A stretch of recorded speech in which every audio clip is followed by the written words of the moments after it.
Phone చేయండి. 158 page, page సంఖ్య 158, 166 పల్లవి పాడుకుందాం. పేజ్ సంఖ్య 158, 166 పల్లవి.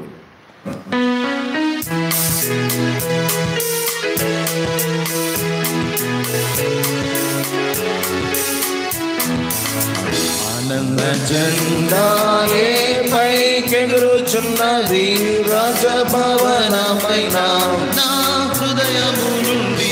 ఆనంద జెండాయే పైకెగురుచున్నది, రాజు వాసించే భవనములో. పైకెగురుచుండగా లోకమంతాయో గ్రహింపానిమ్ము. పైకెగురుచుండగా గ్రహింపానిమ్ము, నా హృదయములో రాజు వసించెగా. మరొకసారి పాడుకుందాం. ఆనంద జెండాయే పైకెగురుచున్నది, రాజభవనమైన నా హృదయం నుండి. ఆనంద జెండాయే పైకెగురుచున్నది, రాజు వసించే భవనములో. పైకెగురుచుండగా లోకమంతాయు గ్రహింపానిమ్ము. పైకెగురుచుండగా గ్రహింపానిమ్ము, నా హృదయంలో రాజు వసించగా. మరొక పల్లవి పాడుకుందాము. 163 పేజీలో 197 పల్లవి. 163 పేజీలో 197 పల్లవి. 163 పేజీలో 197 పల్లవి.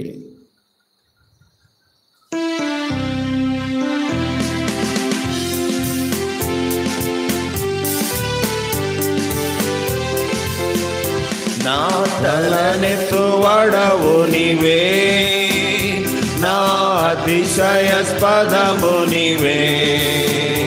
ప్రభు నీవే నా కేడెము, నా తలనెత్తువాడవు నీవే. నేనే యెహోవాకు మొర్రపెట్టగా, నేనే యెహోవాకు మొర్రపెట్టగా, తన పరిశుద్ధ పర్వతం నుండి నా ప్రార్థన ఆలకించెను. మరొకసారి. నా తలనెత్తువాడవు నీవే, నా అతిశయాస్పదము నీవే.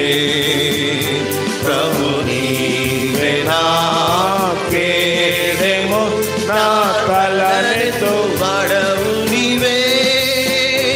యెహోవాకు మొర్రపెట్టగా, యెహోవాకు మొర్రపెట్టగా, తన పరిశుద్ధ పర్వతం నుండి నా ప్రార్థన ఆలకించెను. నా తలనెత్తువాడవు నీవే, నా అతిశయాస్పదము నీవే. ప్రభు నీవే నా కేడెము, నా తలనెత్తువాడవు నీవే. 38వ పాట పాడుకుందాము. 199 పేజీలో 38వ పాట. మొదటి 3 శరణాలు, ఆఖరి శరణం పాడుకుందాం. ఆఖరి శరణం పాడినప్పుడు లేచి నిలబడదాం. 38వ పాట. పాపమునకు జీతం మరణం, ఓ పాపి భయపడవా. 89 పెట్టు.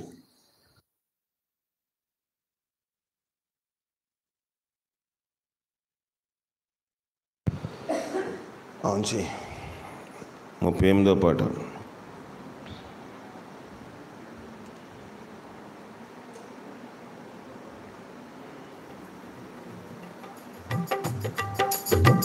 పాపమునకు జీతము మరణం, ఓ పాపి భయ. చప్పట్లు. పాపమునకు జీతము మరణం. ఓ పాపి భయపడవా, చూచునదెల్ల నశించు నిశ్చయం, చూడనిదే నిత్యము. యేసురాజు వచ్చును, ఇంకా కొంతకాలమే మోక్షమందు. యేసురాజు వచ్చును, ఇంకా కొంతకాలమే మోక్షమందు. లోక్ మెట్రోన్ సుఖము నమ్మకో నమ్మకో, ఆయి చలన్ని మాయమగును. లోక సుఖము నమ్మకో, ఆయి చలన్ని మాయమగును. నీ జీవము పవు సమ చెల్లిగవ్వ వెంటరాదో.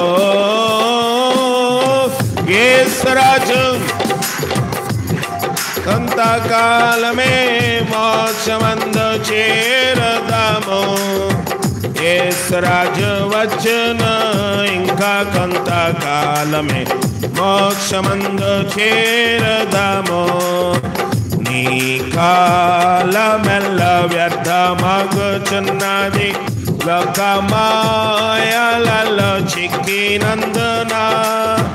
నీ కాలమెల్ల వ్యర్థమగుచున్నది, లోకమాయలలో చిక్కి. కోపము దిగి వచ్చుటకు ముందు నీ రక్షకుని చేరము. యేసురాజు వచ్చును, ఇంకా కొంత మోక్షమందు చేరదాము. యేసురాజు వచ్చును, అందరూ లేచిపడదాం, లేచిపడదాం. మోక్షమందు చేరదాము. నిలబడి నీ పాపములకై మనస్తాపము పొంది యేసునందకు వేగరా.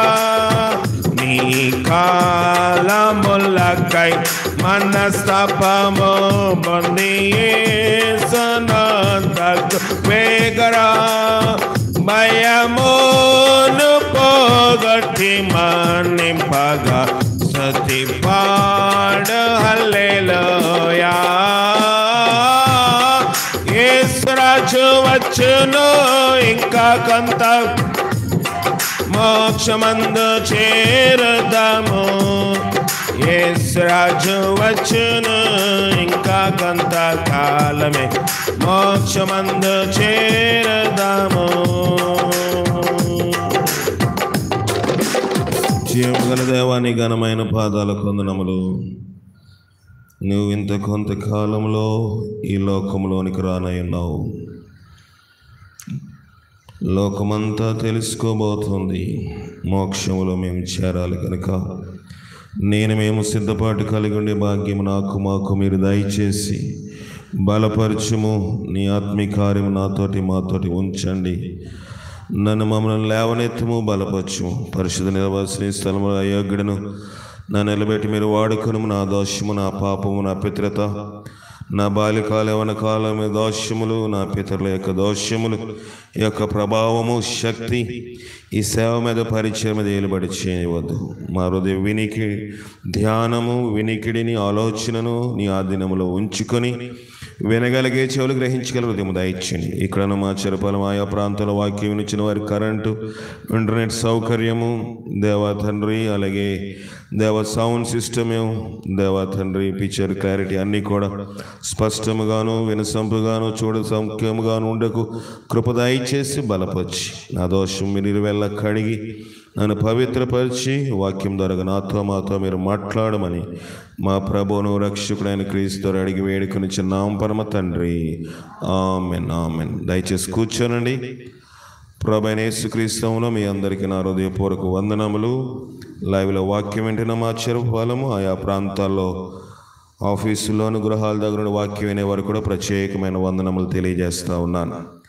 దేవుని వాక్యము మనము ఉత్తర ప్రత్యుత్తరములుగా చదువుకున్న లేఖన భాగము మొదటి సమూయేలు రాసిన గ్రంథము తీసి పెట్టండి. కొంత ఉపద్ఘాతము నేను చెప్పిన తర్వాత వాక్యంలోనికి వెళ్దాం. పాత నిబంధన భాగంలో 237వ పేజీ. పాత నిబంధన భాగంలో 237వ పేజీ. దయచేసి ఫోన్లు మీరు సైలెంట్లో కానీ ఫ్లైట్ మోడ్లో పెట్టండి. దేవుని సన్నిధి కన్నా మన ఫోన్లు ఇంపార్టెంట్ కాదు కనుక ఫోన్లు డిస్టర్బెన్స్ ఉండకుండా చూడండి. ఇక్కడ అక్కడ కూడా. మొదటి సమూయేలు రాసిన గ్రంథములో మనందరికీ తెలిసిన చరిత్ర ఇది. ఈ యొక్క పాఠ్య భాగము అనేకమైన పర్యాయాలు మనం వింటాము. స్కూల్స్ పుస్తకములో, ఇంగ్లీష్ పుస్తకములో కూడా ఇది ముద్రించబడిన ఒక భాగము. అయితే ఈ చరిత్రలో మనకి కనబడేది ఇద్దరు ప్రాముఖ్యమైన వ్యక్తులు. ఒకడు గొలియాతు, రెండోవాడు దావీదు. గొలియాతుని మనము చూసినప్పుడు మనందరికీ తెలుసు, దావీదు చిన్నవాడైనప్పటికీ ఏం చేశాడు, జయం పొందినట్లు మనం చూస్తూ ఉన్నాం. కానీ ఈ దినమందు నేను దావీదు గొలియాతు చరిత్ర చెప్పటం లేదు. ఇందులో ఉన్నది సౌలు దావీదు యొక్క చరిత్ర. సౌలు ఏ రకంగా ఆలోచిస్తున్నాడు, దావీదు ఏ రకంగా ఆలోచిస్తున్నాడో మనం పరిశీలన చేద్దాం. దావీదు సౌలు మీద యుద్ధం చేశాడు, జయం పొందాడు, మనందరికీ తెలిసిన చరిత్రే. కానీ దావీదు జయం పొందడానికి కారణమేంటి, సౌలు యుద్ధము చేయకపోవడానికి కారణము ఏంటో మనం పరిశీలన చేద్దాము. సద్దన్నం తిని వచ్చిన వారికి వందనాలు, ఎందుకంటే నిద్రపోతున్నారు కదా. కనుక మీరు ఆదివారము చాలా సంఘాల్లో మధ్యాహ్నం 3 గంటల వరకు భోజనం చేయనివ్వరు. మీరు బాగా తినేసి వచ్చేస్తున్నారు, నిద్రపోతున్నారు. ప్రయోజనం లేదు. ప్రార్థనకు వచ్చినా ఒకటే, రాకపోయినా ఒకటే. ఇక్కడికి వచ్చి నిద్రపోవడానికి కాదు, దేవుని వాక్యం వినటానికి. కనుక దావీదు యొక్క ఆలోచన విధానం ఎలాగుంది, సౌలు యొక్క ఆలోచన విధానము ఎలాగుంది. కనుక ఈ భాగము మనందరికీ పరిచయం ఉన్న భాగమే. దీంట్లో కొన్ని భాగములు మాత్రం మీకు చూపించే ప్రయత్నం చేసి వాక్యంలోనికి ముందుకు వెళ్తాను. 17వ అధ్యాయము 4వ వచనము. గాతువాడైన గొలియాతు, మైకివ్వండమ్మా. గాతువాడైన గొలియాతు అని ఒక శూరుడొకడు ఫిలిస్తీయుల దండులో నుండి బయలుదేరి చుండెను. అతడు 6 మూరల జానడు ఎత్తు మనిషి. 6 మూరలు, 6 అడుగులు కాదు. మూర అంటే ఎంత, అడుగున్నర దాదాపుగా. అంటే 6 మూరల 9 ఇంచుమించు. ఆ దినాల్లో అంత ఎత్తు ఉండేవాళ్ళు. ఇప్పుడు 6 అడుగులుగా ఎదగడమే కష్టమైపోతా ఉంది కదా. కనుక 6 అడుగులు ఉంటే కొంచెం ఎత్తు కనబడుతుంది. 6 మూరల జానడు. జాన అంటే 9 అంగుళాలు.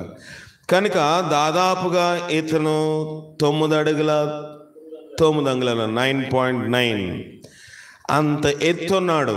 అంటే దాదాపుగా 10 అడుగుల ఎత్తు మనిషి.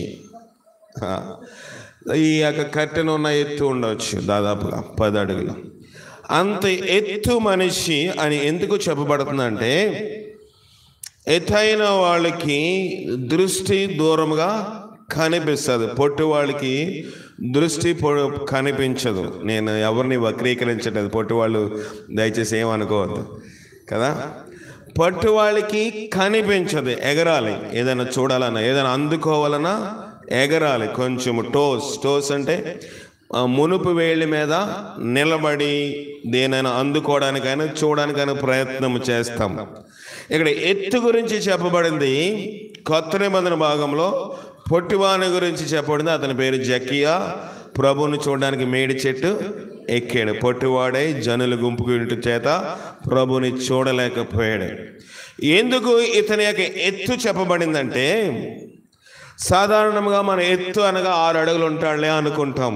10 అడుగులు అంటే మన గుమ్మము కూడా చాలదు లోపల రావడానికి, సగం వంగి రావాలి ఒకవేళ నిటారుగా వస్తే ఏ భుజం దగ్గరకో ఏ ఛాతి దగ్గరకో వచ్చి తగులుతుంది కనుక అతడు అంత ఎత్తు మనిషి కనుక ఒక ఎత్తైన మనిషి వచ్చినప్పుడు మనుషులు కూడా అతడు బలవంతుడా బలహీనుడా లేకపోతే యుద్ధము చేయగలడా యుద్ధము చేయలేడు ఇలాంటి ఏమి ఆలోచించరు. కానీ ఎత్తైన మనిషిని చూసినప్పుడు మనుషులకి ఏమొస్తుంది?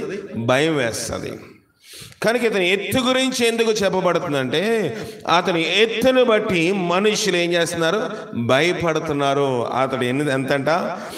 6 మూరల జానడు ఎత్తు మనిషి. అతని యొక్క భౌతిక సంబంధమైన దాని గురించి చెప్పిన తర్వాత అతడుకున్న యుద్ధ ఉపకరణం గురించి 5వ వచనంలో తేటగా రాయబడింది. చదవండి. అతని తల మీద రాగి శిరస్త్రాణం ఉండెను. అతడు యుద్ధ కవచము ధరించి ఉండెను. ఆ కవచము 5,000 తులముల రాగి ఇత్తడి గలది, ఎత్తుగలది. మరియు అతని కాళ్లకు రాగి కవచము, అతని భుజముల మధ్యను రాగి బళ్ళెం ఒకటి ఉండెను. అతని ఈటికర నేతగాని ధోని అంత పెద్దది. మరియు అతని ఈటికొన 600 తులముల ఎత్తుగలది, ఇనుము ఎత్తుగలది. ఒకడు డాలును మోయిచు అతని ముందర పోవుచుండెను. అతని శరీర ఆకృతి గురించి చెప్పిన తర్వాత అతనికి ఉన్న యుద్ధ ఉపకరణములన్నీ చదువుకున్నాం.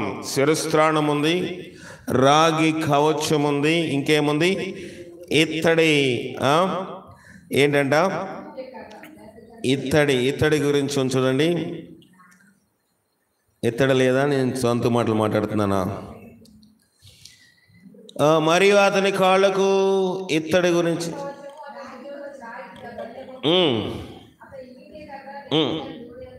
పెద్దది ఇనుము. నేను ఇత్తడి అని చదివాను. ఇనుము చదవండి. ఒకడు డాలును మోయిచు అతని ముందర పోవుచుండెను. అతని ఈటెకర ఎంత ఉందంట? నేతగాని దోనె. అంటే ఏమర్థమైంది? నేతగాని దోనె అంటే బట్టలు నేసేవాని యొక్క దోనె, అంటే నాటు దోనె అనొచ్చు. దోనుల్లో 2 రకాలు ఉంటాయి. మామూలుగా మిషన్తో చేసే దోణులు కూడా ఉంటాయి. కొబ్బరి చెట్టుతోటి తాటి చెట్టుతో కూడా చెక్కి దోణులు తయారు చేస్తారు. అలాంటి దోణి చాలా పొడవుగా ఉంటుంది. ఇంచుమించుగా అతని దోణి అంత పొడవు ఉందంట. అతని దోణి కాదు, అతని ఈటే అంత కర్ర అంత పొడవు ఉన్నది. సరే, ఇది శరీరము అతనికి ఉన్న ఉపకరణముల యొక్క పరిస్థితి.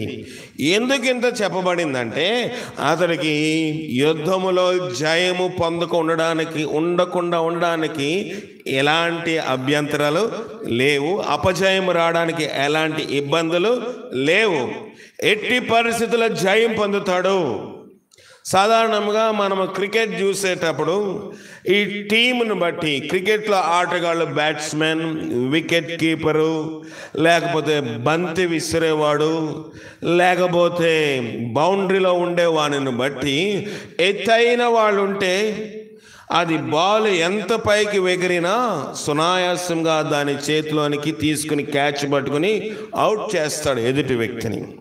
క్రికెట్ ఆడేవారికి దీని గురించి తెలుస్తుంది.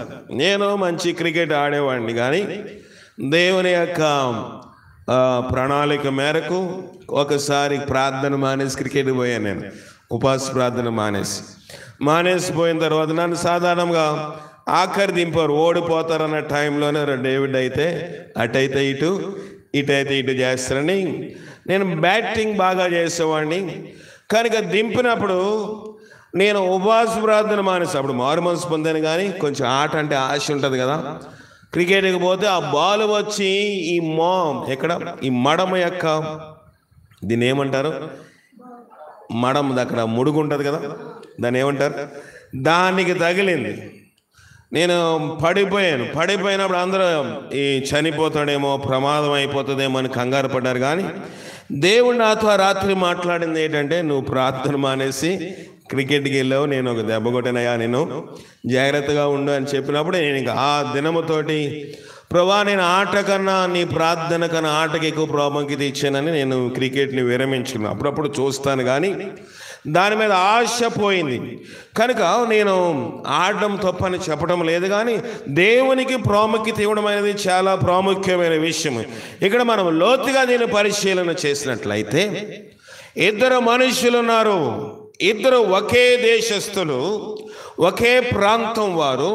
వీళ్ళు ఏం చేస్తూ ఉన్నారంటే, పక్క ప్రాంతంలో ఉన్నవాడు వచ్చి నిలబడి తొడగొట్టి సవాలు చేస్తూ ఉన్నాడు.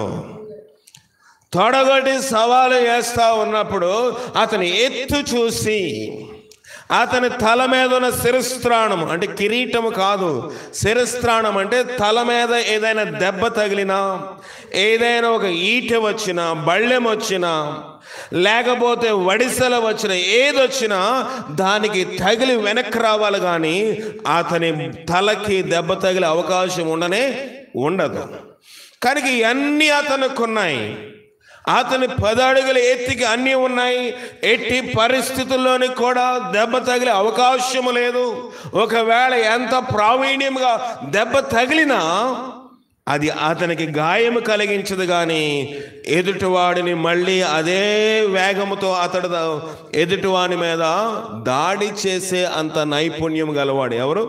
గొలియాతు. అయితే ఇదంతా జరుగుతూ ఉన్నది. అతను ఏం చెప్తున్నాడు? ఒక సవాలు విసురుతా ఉన్నాడు. 8వ వచనము, గొలియాతు నిలిచి, అతడు నిలిచి ఇశ్రాయేలు దండువారిని పిలిచి యుద్ధ పంతులుగా తీర్చుటకై మీరెందుకు బయలుదేరి వచ్చితిరి? నేను ఫిలిస్తీన్ కారా? మీరు సౌలు దాసులు కారా? పక్షముగా ఒకనిని ఏర్పరచుకొని అతని నా యొద్దకు పంపుడి.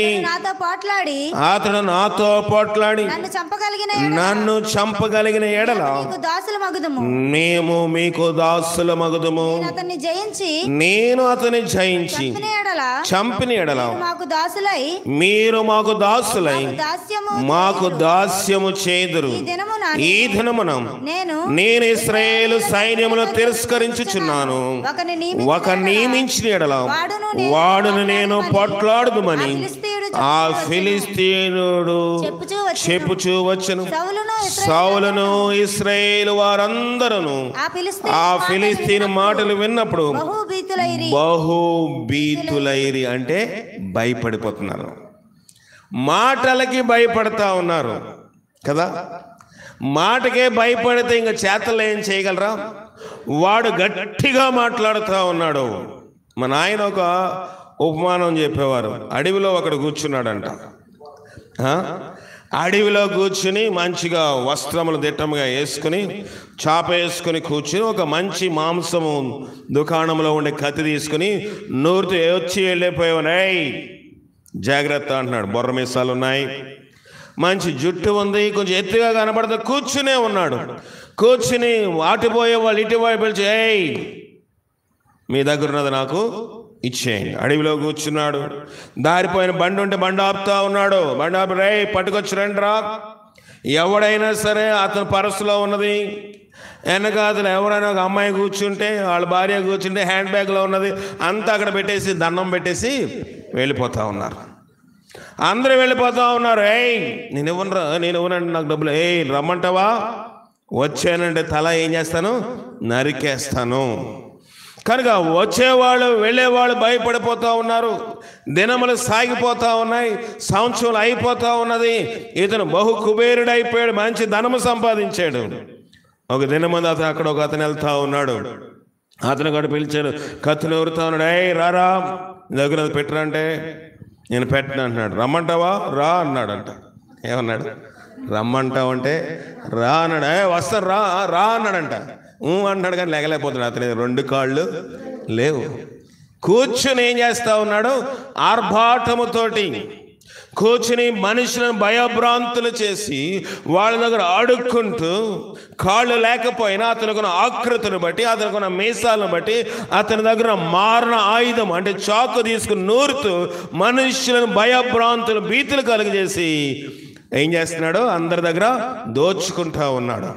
నిజముగా తెలిసిన వాడు అంటున్నాడు, రా అంటున్నాడు, వస్తానంటున్నాడు, ఊగుతున్నాడు కానీ రాలేకపోతా ఉన్నాడు. కాళ్ళు లేని వాడిని నేను విమర్శించడం కాదు, కానీ సైతాను అపవాది నీకు నాకు అలా కనబడతాడు.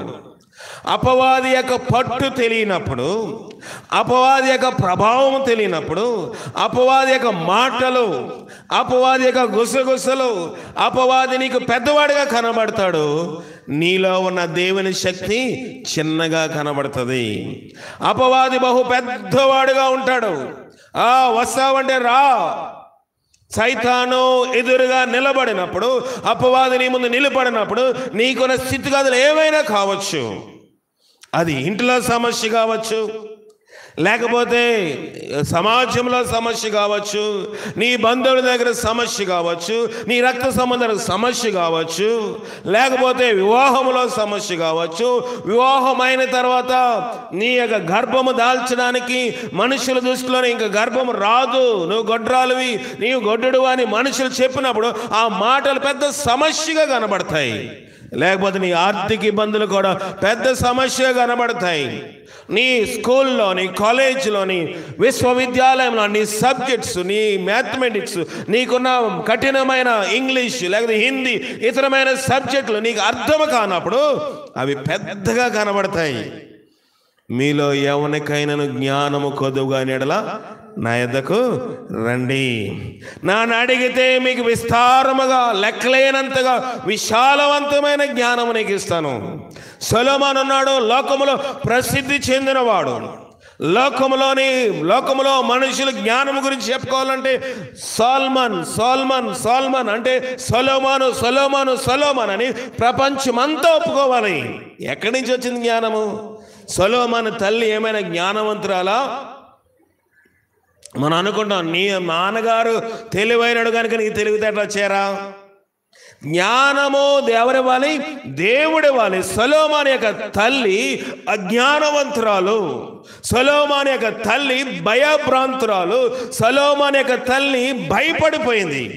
రాజుగారు పిలిచి, దావీదు రాజు సొలొమోను రాజు యొక్క భార్యను, సొలొమోను రాజు యొక్క తల్లిని పిలిచి పాపం చేయమన్నప్పుడు రాజుగారు గనుక దండం పెట్టి, అయ్యో నాకు వివాహం అయ్యిందండి, నేను పాపము చేయకూడదు, నేను వ్యభిచారము చేయకూడదు, నేను ఈ యొక్క దుస్థితిలో దీవించకూడదు అని చెప్పగలిగిందా? రాజుగారు చెప్పాడు కనుక రాజుగారికి మాట ఎదిరిస్తే, రాజుగారు మాటను నేను ఏమైనా తిరస్కరిస్తే నాకు ప్రాణహాని కలుగుతుందేమని జ్ఞానముగా పాపము నుంచి తప్పుకోకుండా అజ్ఞానవంతురాలై రాజుతో పాపము చేసి గర్భము దాల్చి, రాజుగారు నాకు గర్భం వచ్చింది, ఏం చేయమంటారు? అంత అజ్ఞానవంతురాలైన ఒక స్త్రీ నుంచి పుట్టినవాడు ఎవరు? సొలొమోను రాజు. ఒక అజ్ఞానవంతురాలు ఒక రాజుగారికి భయపడి, సమాజానికి భయపడి, తనకు వచ్చిన గర్భమును బట్టి భయపడి, అయ్యో ఏమనుకుంటారో ఏం చేయాలో తెలియక చెమటలు బట్టి రాజుగారికి వర్తమానం పంపించిన స్త్రీ ఎవరు? సొలొమోను యొక్క తల్లి ఎవరు? ఉరియా భార్య బెత్షెబా. జ్ఞానవంతురాలు ఏం కాదు తల్లి. దావీదేమి జ్ఞానవంతుడేమి కాదు, దావీదు ఏమి ధైర్యవంతుడేమి కాదు.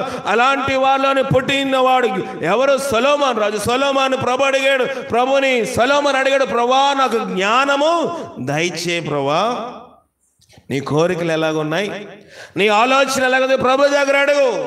డాక్టర్లకి నీ యొక్క జబ్బు, నీ వ్యాధి, నీ బలహీనత నయం కాకపోవచ్చు, కానీ సర్వ రోగ నివారణ ఎవరి దగ్గర ఉంది? దేవుని దగ్గర ఉంది. నీ వ్యాధికి లోకంలో నివారణ లేకపోవచ్చు, నీ సమస్యకు సమాజంలో పరిష్కారం లేకపోవచ్చు, నీవు చదువుతున్న చదువుకి సమాజంలో పరిష్కారం లేకపోవచ్చు, నువ్వు ఎదుర్కొన్న ఇబ్బంది మనుష్యులకు చెప్పుకోలేకపోవచ్చు. అయ్యో చెప్పుకుంటే ఎవరైనా ఏమన్నా అని అనుకుంటారేమో, అయ్యో ఎవరైనా ఏమైనా తలస్తారేమో, ఈ సమస్య, ఈ బాధ, ఈ ఇరుకు, ఈ ఇబ్బంది నాకు వచ్చింది కనుక నేను ఎవరికైనా తెలియజేస్తే నన్ను ఎలా చూస్తారో, హీనంగా చూస్తున్నామని భయపడుతున్నావు.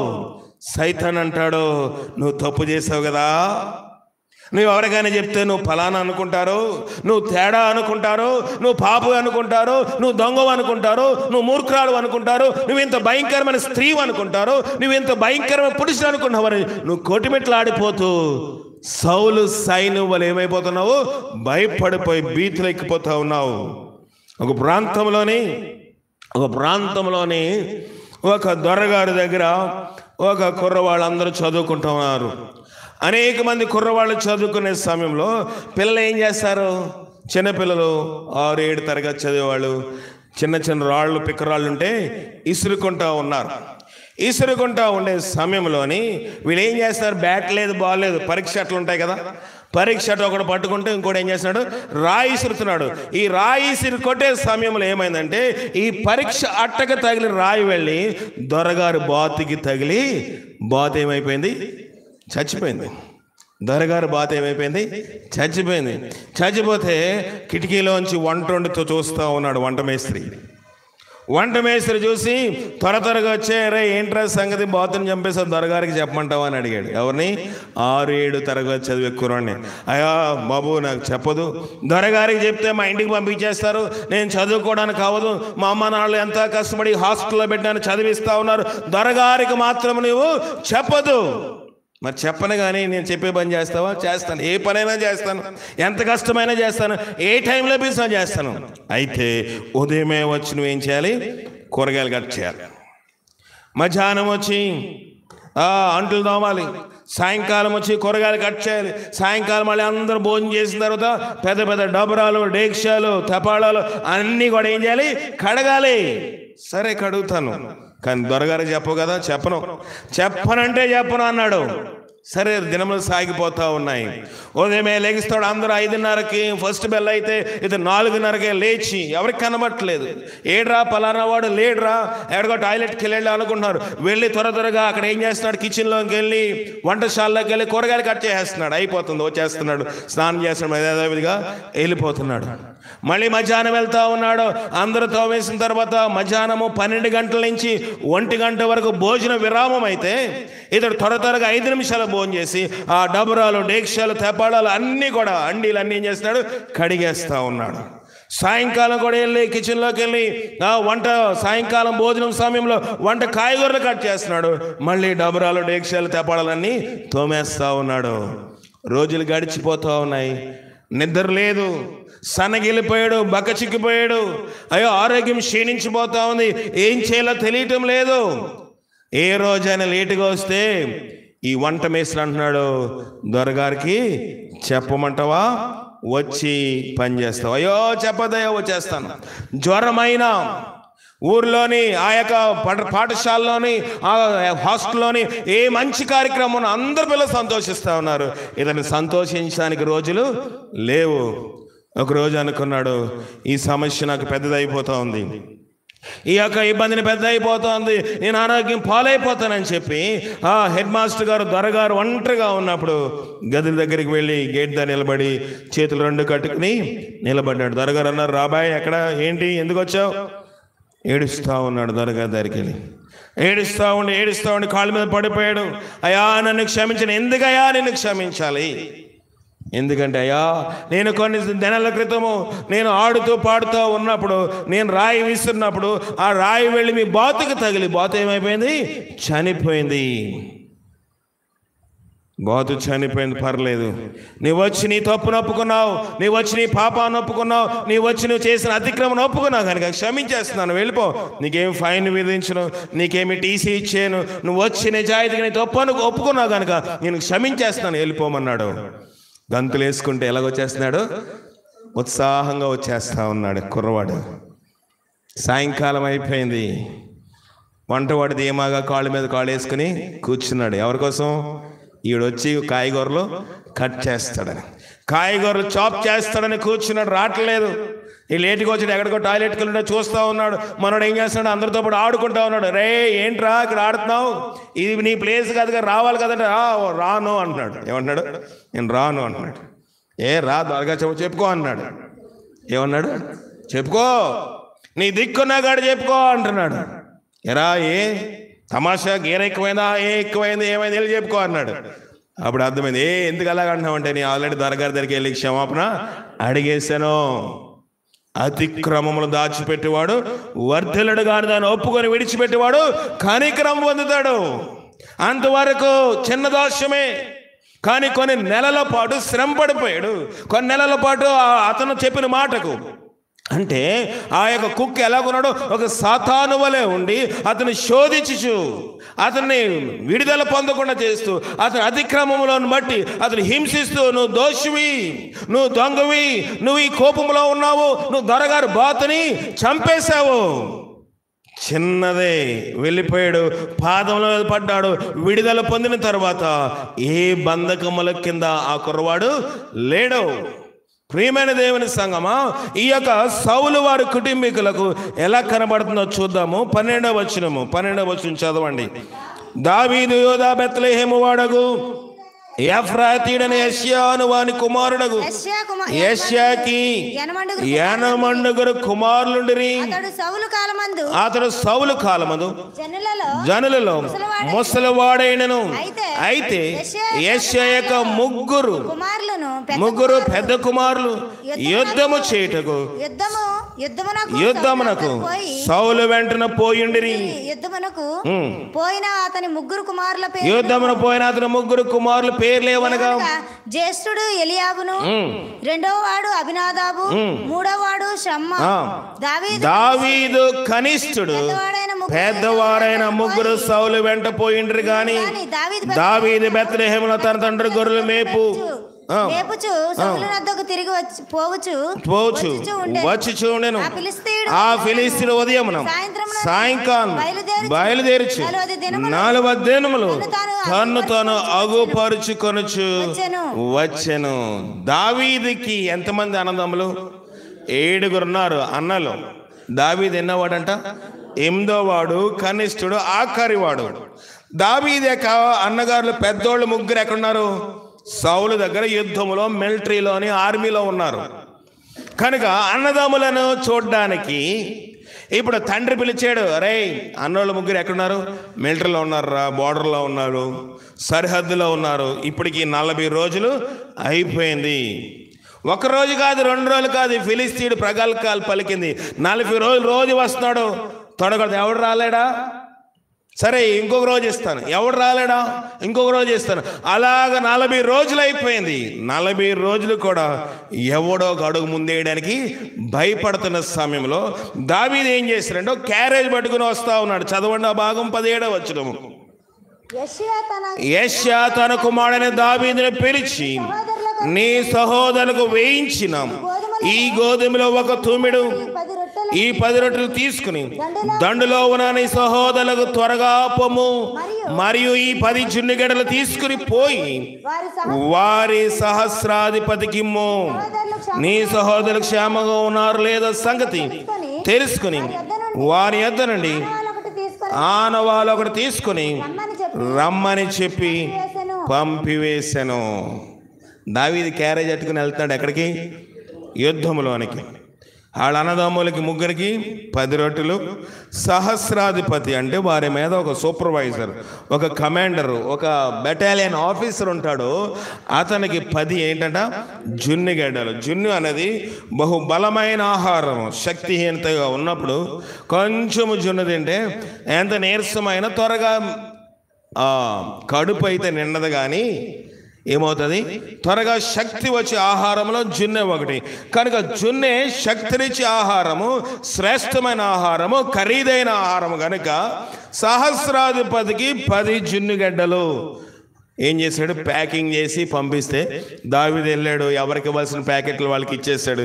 ఇచ్చేసిన తర్వాత అందరూ మాట్లాడుకున్న సంగతి ఎవరు విన్నారు? దావీదు విని ఏం చేశాడంటే, చౌదం కిందకు వచ్చాడు. 19వ వచనం. సౌలును వారును ఇశ్రాయేలు అందరూను యాలా లోయలో ఫిలిష్తీయులతో యుద్ధము చేయుచుండగా దావీదు ఉదయమున లేచి ఒక కాపరికి గొర్రెలను అప్పగించి వస్తువులను తీసుకొని యెష్యా తనకిచ్చిన ఆజ్ఞ చొప్పున ప్రయాణమైపోయెను. యెష్యా తండ్రి చెప్పిన మాట ప్రకారంగా కుమారుడు ఏం చేశాడు? లోబడ్డా లోబడలేదా?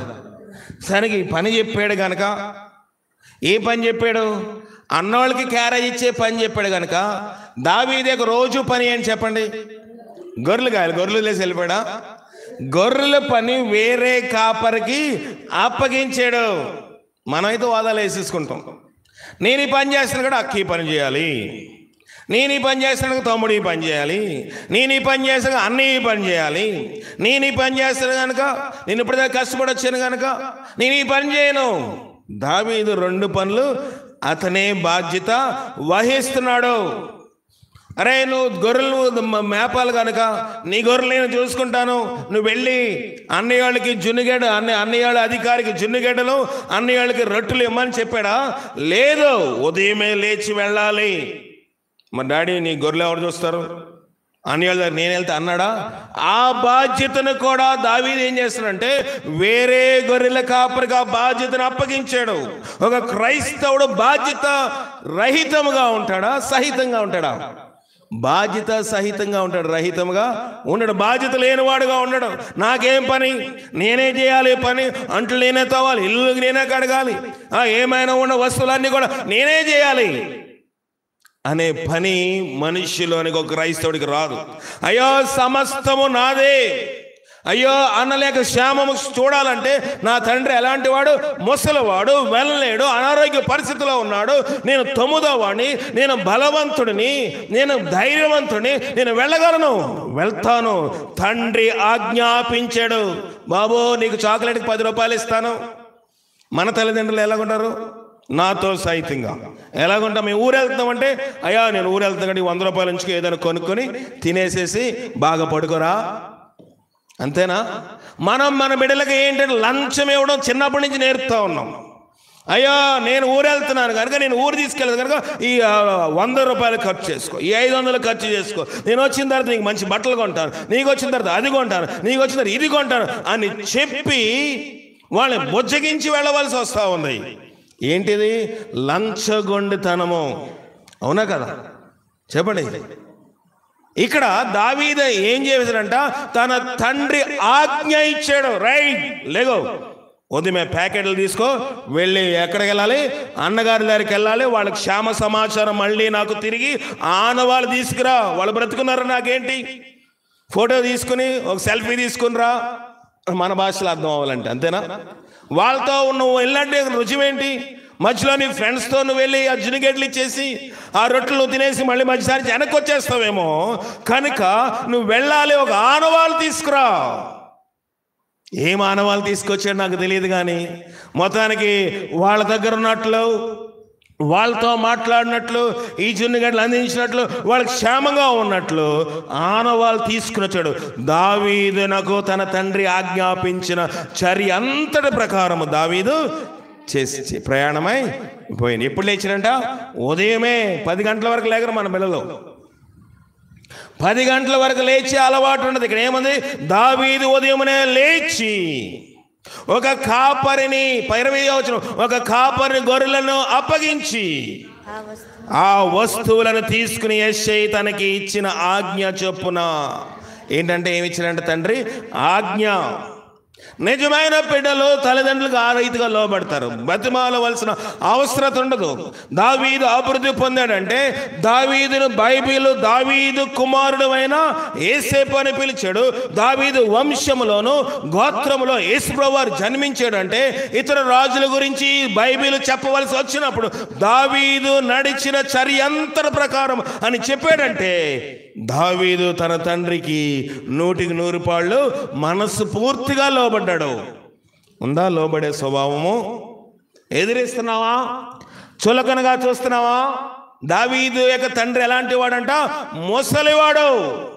పడిసప్పుడే పిల్లలు తల్లిదండ్రులు ఎదిరిస్తారు, ముసలప్పుడు కేర్ చేస్తారా? Don't care. లక్ష్యము లేని వారుగా ఉంటున్నాము. దావీదునకు ఆజ్ఞ ఇచ్చాడు తండ్రి, అలాంటి బిడ్డలను పెంచగలిగితే మనం ధన్యులము. తల్లిదండ్రులుగా మన బిడ్డలు మన ఆజ్ఞ ప్రకారము నడిచే బిడ్డలుగా ఉంటే, మనం ఒక మాట చెప్పినప్పుడు లేచి పరిగెత్తగలిగే తల్లిదండ్రులుగా ఉంటే, ఇసుకోకుండా పని చెప్పినప్పుడు చేయగలిగే తల్లిదండ్రులు ఉంటే వారు ఆశీర్వాదం పొందుతారు. వారు లోబడిన దాన్ని బట్టి తల్లిదండ్రులు కూడా సురక్షితంగా ఎక్కువ కాలం బ్రతికే అవకాశము ఉంటుంది. కనుక ప్రియమైన దేవుని బిడ్డలారా, మా నాయన అంటే మేము భయపడేవాళ్ళని. ఎందుకు నేను ఊరికే చెప్పను, మా నాయన వస్తున్నారంటే భయపడేవాళ్ళు, ఎక్కడికక్కడ తప్పుకునేవాళ్ళని. ఎందుకంటే ఆయన వచ్చి ఏమడుగుతారో తెలియదు, ఏ తప్పులో ఏం దొరికేస్తామో తెలియదు. ఎదురుగా ఒక తండ్రి అయినప్పటికీ, ఆయన మీద ప్రేమ ఉన్నప్పటికీ, ఆయన ఒక దైవజనుడిగా చూసినప్పటికీ, తండ్రి ఎదురుకుండా వచ్చేటప్పటికి అయ్యో ఈయనకి ఏమైనా తెలిసిపోతుందేమో. ఎందుకంటే ఆయనకు దీర్ఘ దృష్టి ఉండేది. ఆయన మనిషితో మాట్లాడినప్పుడు మనుషులు ఏమో ఆలోచిస్తున్నారో, ఏమి తలస్తున్నారో, ఎక్కడున్నారో కరెక్ట్గా అదే ప్రశ్న అడిగే కనుక తప్పుకునే వాళ్ళమి. ఏదైనా పని చెప్తే నాయన నాకు ఈ పని చెప్తే బాను, వాళ్ళకి చెప్తున్నారు అనుకుని ఆయన ఏ పని చెప్పినప్పుడు కూడా ఆయన దగ్గరుండి అన్ని పనులు చేస్తూ ఉండేవాళ్ళం. ఎందుకంటే ఆ గౌరవము, ఆ మర్యాద, ఆ లోబడే స్వభావం. ప్రియమైన దేవుని సంగమా, దేవుని బిడ్డలారా, చిన్నలు కానివ్వండి, పెద్దలు కానివ్వండి, మీరు ఎలాంటి లోబడే స్వభావంలో ఉన్నారు? ఇక్కడ లోబడలేకపోతా ఉన్నారు కనుక శాపము చూస్తూ ఉన్నారు.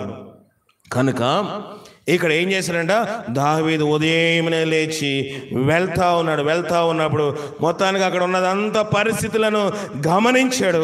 పరిస్థితులన్నింటినీ క్షుణ్ణంగా అతను ఏం చేశాడు, సరి చేసుకున్నప్పుడు అందరిని అడుగుతా ఉన్నాడు, ఏమైందిరా, యుద్ధంలో ఏంటి ఇలా ఉన్నారు? కొంతమంది బాధపడతా ఉన్నారు, కొంతమంది గుసగుసలాడుతూ ఉన్నారు, కొంతమంది మార్చ్ పాస్ చేస్తూ ఉన్నారు, కొంతమంది లెఫ్ట్ అన్నారు, కొంతమంది రైట్ అన్నారు, అటెన్షన్ అంటున్నారు, స్టాండిటీస్ అన్నారు. ఏంట్రా యుద్ధం అవట్లేదు, 40 రోజులు అయిపోయింది, ఎవడో మీరు యుద్ధం చేయట్లేదు, ఇంకా టెంట్లోనే గుడారాలో ఉన్నారని అడిగితే వాళ్ళన్నీ అన్నాడు, రే నీకు ఎందుకురా పిల్ల బచ్చగాడివి అన్నట్లుగా మాట్లాడారు. చూడండి ఆ మాట చూద్దాము. అయితే అతడు వచ్చినప్పటికీ ఎన్నో వచనమా, 23వ వచనము, 3వ లైను. అయితే అతడు వచ్చినప్పటికీ వారును వీరును భక్తులుగా తీరి జయము జయమని అరుచుచు యుద్ధమునకు సాగుచుండిరి. సైన్యమునకు ఎదురై ఇశ్రాయేలీయులను ఫిలిష్తీయులను యుద్ధ సన్నద్ధులై బయలుదేరుచుండిరి. దావీదు తాను తెచ్చిన వస్తువులను సామాగ్రిని కనిపెట్టువాడు వశము చేసి పరిగెత్తిపోయి సైన్యములో చొచ్చి కుశల ప్రశ్నలు తన సహోదరులను అడిగాను. అతడు వారితో మాట్లాడుచుండగా గాదు ఫిలిష్తీయుడైన గొల్యాతు అను సూర్యుడు ఫిలిష్తీయుల సైన్యముల నుండి వచ్చి పై చెప్పిన మాటల చొప్పున పలుకగా దావీదు వినెను. 25వ వచనం, ఇశ్రాయేలులో ఒకడు వచ్చుచున్న మనిషిని చూచితిరే, నిజముగా ఇశ్రాయేలు తిరస్కరించుటకై వాడు బయలుదేరుచున్నాడు. వానిని చంపిన వానికి రాజు బహుగా ఐశ్వర్యం కలుగజేసి తన కుమార్తెనిచ్చి పెండ్లి చేసి వాని తండ్రి ఇంటి వానిని ఇశ్రాయేలు స్వతంత్రులుగాను చేయనగా దావీదు జీవము గల దేవుని సైన్యములను తిరస్కరించుటకు ఈ ఫిలిష్తీయుడు ఎవరు, ఎంతటివాడు ఆయన చంపి ఇశ్రాయేలీల నుండి ఈ నింద తొలగించిన వారిని బహుమతి ఏమని తన యొద్ద నిలిచిన వారిని అడగగా సరిపోతుంది. ఇక్కడ దావీదు యొక్క ఆలోచన విధానం చూద్దాం. ఇంతవరకు మనము దావీదు ఎలాగ తండ్రికి లోబడ్డాడో చూసాము. ఇచ్చిన పనిని ఎలాగో విస్మరించకుండా తండ్రి యొక్క మందను ఎలాగో వేరే వారికి అప్పగించి ఉదయం బయలుదేరి వెళ్ళిపోయాడు. ఎక్కడికి? అన్నదమ్ముల దగ్గరికి వెళ్ళిపోయాడు. వెళ్ళిన తర్వాత విషయం తెలుసుకున్నాడు. సౌలు అంటున్నాడు, నేను ఈతన్ని ఎవరైనా ఈ ఫిలిష్తీయుడైన గొలియాతుని చంపితే ఐశ్వర్యం ఇస్తాను, రెండోది నా కూతుర్నిచ్చి పెళ్లి చేస్తాను, మూడవది ఆ ఇంటి వారిని ఇశ్రాయేలు స్వతంత్రులు అంటే ఒక మెంబర్షిప్, ఒక రాజ్య అధికారం వాళ్ళకి ఇస్తాను. వాళ్ళు ఏం పని చేసినా వాళ్ళకి ఎలాంటి శిక్ష ఉండదు. స్వతంత్రులు. వాళ్ళకి ఏదైనా ఒక బస్ ఎక్కాలన్నా లేదా ట్రైన్ ఎక్కాలన్నా ఒక విమానం ఎక్కాలన్నా వారికి కొంత ప్రాధాన్యత ఇవ్వబడుతుంది.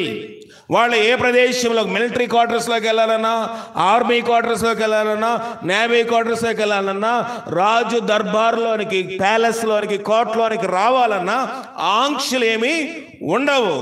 కొన్నిసార్లు మనము ఎక్కడికి ఒక టోల్ గేట్ దగ్గరికి వచ్చినప్పుడు అక్కడ ఏం చేస్తారు, కొంత డబ్బులు కట్ చేస్తారు. ఒక గేట్ దాటాలంటే హైవేలోని, రహదారిలోని, జాతీయ రహదారి మీద టోల్ గేట్ దాటాలంటే కొంత అమౌంట్ కట్ అవుతుంది.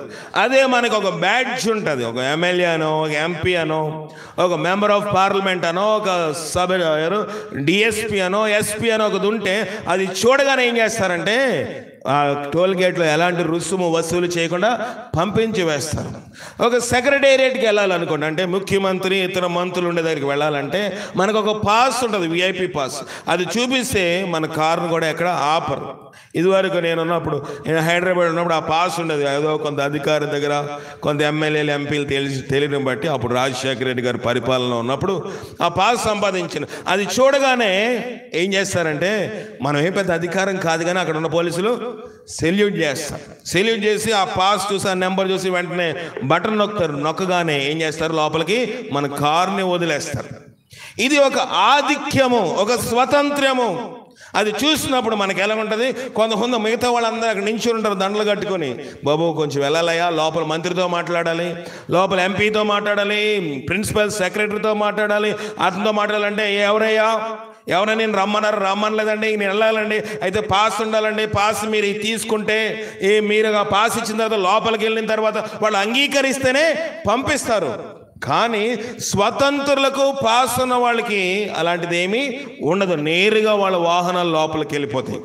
ఆ రీతిగా సౌలు ఏం చేస్తాడంటే, ఒక స్వతంత్ర సభ్యత్వం ఇస్తాను, దేశంలో ఎవరు చూడకుండా ప్రాంతాలు కూడా వీళ్ళకి చూసి అధికారం ఇస్తాను. ఎవరికి? ఎవరైతే గొలియాతును చంపేస్తారో అతనికి, అతని కుటుంబం అందరికీ దేశంలో స్వతంత్ర అధికారం ఇస్తాను. భౌతికంగా మాట్లాడుతూ ఉన్నాడు. కానీ దావీదు అంటున్నాడు, ఈ జీవము గల దేవుని సైన్యము తిరస్కరించుటకు సున్నతి లేని ఫిలిస్తీయుడు ఎవరు? ఫిలిస్తీను వలె ఉన్నావా? దావీదు వలె ఉన్నావా? సౌలు వలె ఉన్న ముగ్గురు మనుషులు త్రికోణంలో మనం ఆలోచన చేద్దాం. దావీదు అయితే జీవములేని సైన్యమును తిరస్కరించకు సున్నతి లేని వాడు ఎవడు, ఈ మారు మనసు లేని వాడు ఎవడు, ఈ పరిశుద్ధత లేని వాడు ఎవడు, వీడి ఎంతైతే అయితే ఎవడికి కావాలి, వీడికి ఏ శిరస్త్రాణముడు ఎవడికి కావాలి, వీడి కవచం ఎన్ని తులాలైతే ఎవడికి కావాలి, వీడి బళ్ళెం ఎంత పొడవు ఉంటే ఎవడికి అవసరమా? లేదో. మనమైతే అయ్యా ఆయన పెద్దోడండి, అయ్యా ఆయన అధికారాన్ని, మంచిదే, ఒక అధికారిని సన్మానించమని, ఒక అధికారిని గౌరవించమని బైబిల్ కూడా చెప్తుంది. కానీ దేవుని కంటే ఎవరిని మనం ఎక్కువనిగా చూడడానికి బైబిల్ ఒప్పుకోదు. ఇక్కడ మనుష్యుడు ఏం చేశాడంటే, రాజుగారు ఒక స్వయంవరం ప్రకటించాడు. స్వయంవరం అంటే తెలుసా? స్వయంవరం అంటే తెలుసా ఏంటి? స్వయంవరం అంటే రాజుగారి బిడ్డల్ని ఎవరైనా పెళ్లి చేసుకోవాలంటే ఒక టాస్క్, ఒక ఛాలెంజ్ ఇస్తారు. ఆ ఛాలెంజ్లో మనం గెలిస్తే, ఆ ఛాలెంజ్ నిర్వర్తిస్తే ఏం చేస్తారు? ఆ కుమార్తెనిచ్చి పెళ్లి చేస్తారు. మన పురాణాల్లోనే, మన ఇతిహాసాలు కొన్ని కథలు ఉన్నాయి. ఒక ఆమెను ఒక ఆయన పెళ్లి చేసుకోవాలంటే ఆ ధనస్సు ఏం చేయాలంట? విరగొట్టేయాలి. ఎవరు? Mr Ram and Mrs Sita కదా. ఇప్పుడు సీత అనే రాములు గారు పెళ్లి చేసుకోవాలంటే రాముడు ఏం చేయాలి? ఉన్న ధనస్సును ఏం చేయాలి? విరగొట్టేస్తే కూతురునిచ్చి పెళ్లి చేస్తానని స్వయంవరం ప్రకటన చేస్తాడు. ఆ రీతిగా ఇక్కడ సౌలు కూడా ఒక స్వయంవరం ప్రకటన చేస్తాడు. నా కూతురు వివాహం చేసుకోవచ్చు. ఎవరిని గెలిస్తే? గొలియాతుని గెలిస్తే. గొలియాతుని గెలిస్తే మీ ఇంటి వారు నాకు అల్లుడవుతాడు. ఆ యవనస్తుడు, ఆ ఇంటి వారందరూ కూడా ఆ దేశంలో స్వతంత్రులుగా ఉంటారు. ఇంకా నేనే తిరిగి ఎదురు కట్నం ఇచ్చి నా ఇంటికి అల్లుడిగా చేసుకుంటాను. ఆఫర్ బాగుంది. ఇదంతా భౌతిక సంబంధమైన ఆలోచనే.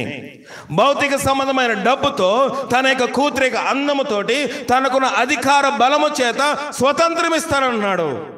కానీ అతని వెనకాతల దేవుడు దుడ్డి కర్రయు దండం వేసుకుని ఉన్నాడన్న సంగతి మరిచిపోయి 40 రోజులు ఇంటికి వెళ్లకుండా డేరాలోని గుడారాలో పడుకుని పోయాడు. ఎవరు? సౌలు. కానీ గొలియాతుని చూసినట్లయితే సున్నతి లేనివాడు, మారు మనసు లేనివాడు, రక్షణ లేనివాడు, మారు మనసు లేనివాడు. వాళ్ళ డబ్బు చూసి, హోదా చూసి, వాళ్ళ ఆస్తిని చూసి, వారి పరపతను చూసి మనం ఏం చేస్తాము? భయపడుతున్నాం. దావీదుకి ఏం పరపతి ఉంది? ఆఫ్టర్ ఆల్ లోక సంబంధంగా గొర్రెల కాపరి, కనిష్ఠుడు, ఆకారివాడు. ఇంట్లో ఎర్ర ఎర్ర జుట్టేసుకుని సాయంకాలం వచ్చేసరికి గొర్రెల కొంపు ఎవరి దగ్గర? దావీదు దగ్గర.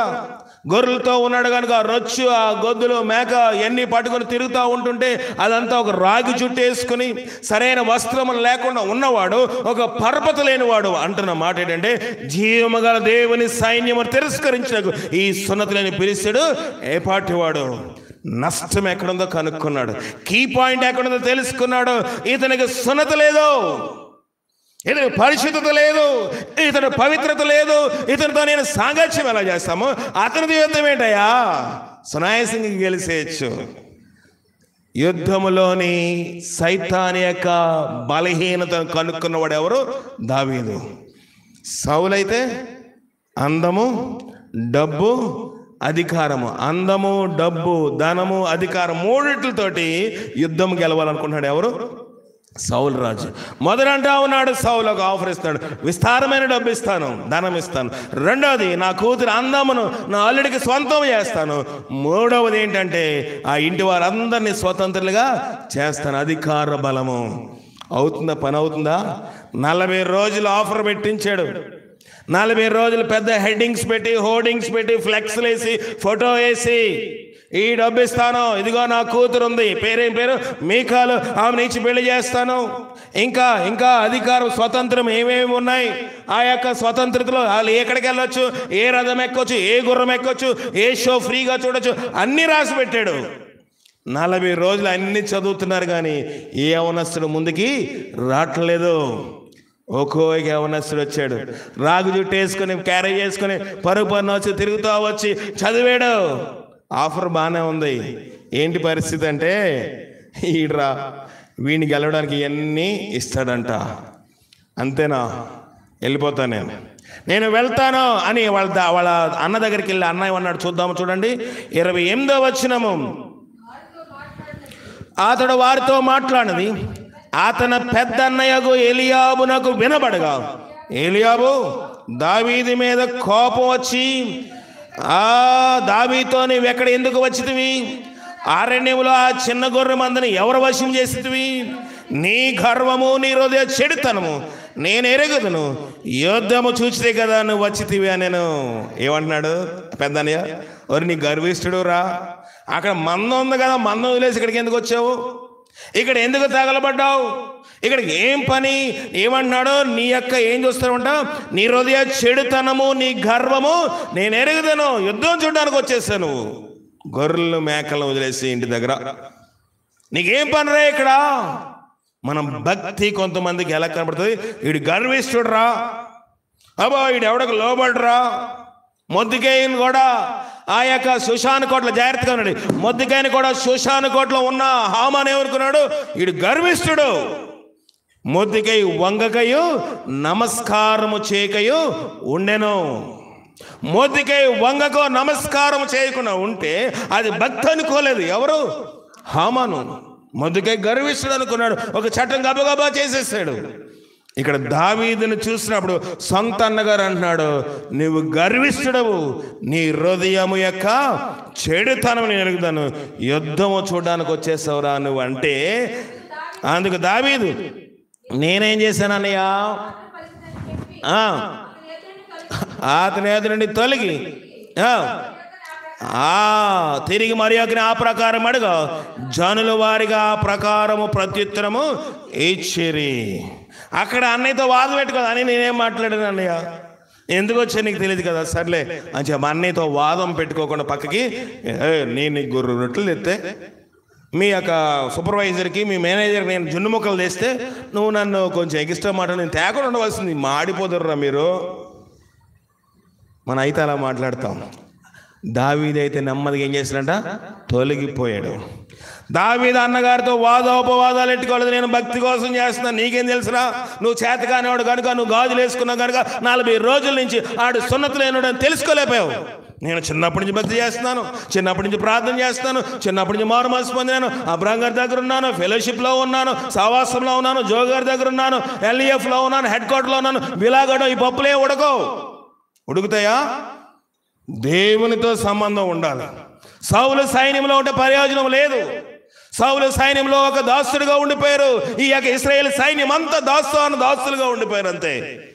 సైన్యంలో లేనివాడు ఒక మాట పలుకుతా ఉన్నాడు అంటే ఈ సున్నతిని పిలిస్తాడు ఎవడు? మనమైతే అరే చేతగానరా మీరు, మీకు దేవుని యొక్క ప్రేమ తెలియదురా, మీకు భక్తి తెలియదురా, మీరు బైబిల్ చదివితే కదా, మీరు ప్రార్థన చేస్తే కదా, మీరు ఉపవాసం ఉంటే కదా అని భక్తిని పట్టుకొని దూషించేస్తాం. కానీ దావీదు భక్తిని దూషించలేదు. సున్నతిని పిలిస్తీడు ఎవడో ఎంతటి వాడు సైతాను, వాడు ప్రగల్భాలు పలుకుతున్నాడు కానీ వాడికి సున్నతి లేదు, మారు మనసు లేనివాడు, శక్తి లేనివాడు, ప్రభావం లేనాడు, గడ్డిమేట లేనివాడు. ఒక్క నిప్పంటిస్తే ఏమైపోతాడు? గడ్డిమేటి కాలిపోద్ది. అలా కాలిపోయేవాడిని చూసి మీరు భయపడుతున్నారు. కానీ వాళ్ళ చేత కాని తనమును ఆసరాగా తీసుకున్నాడు దావీదు. అన్నీ మాట్లాడినా నువ్వు గర్విష్ఠుడురా, నీకు పొగరెక్కువరా, నీవు కొవ్వెక్కు కొట్టుకున్నావురా అని చెప్పినా సరే పక్కకి చిన్న మాట్లాడి పక్కకి వచ్చేసాడు. ఉందా తగ్గింపు? దావీదు యొక్క స్వభావం యేసేపు యొక్క స్వభావం ఒకే రీతిగా ఉన్నట్లు మన బైబిల్ గమనం మనకు తెలియజేస్తూ ఉంది. ఇక్కడ దావీదు యొక్క ప్రయోజనాలు, దావీదు యొక్క ఉద్దేశం వేరు, సౌలు యొక్క ఆలోచన విధానం వేరు. వీళ్ళిద్దరికి మధ్యన ఎవరున్నారు? గొలియాతు ఉన్నాడు. అయితే ఏమైంది చూద్దాము.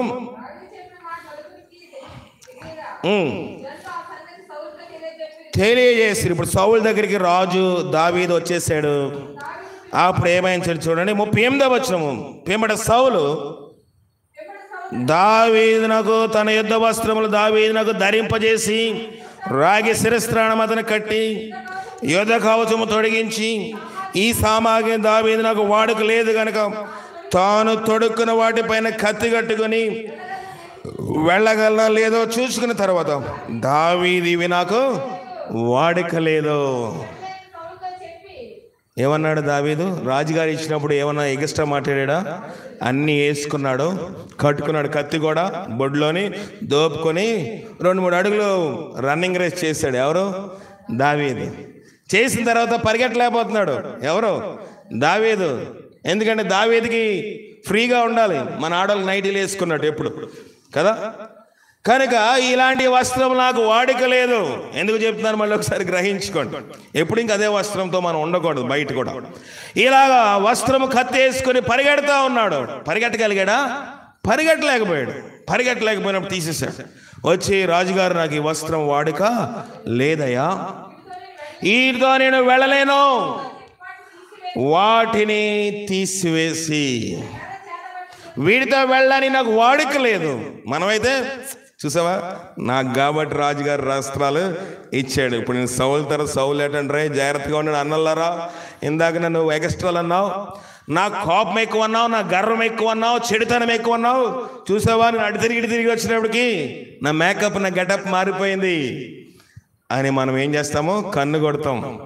కానీ దావీదు అంటున్నాడు నాకు ఈ వాడుక లేదు.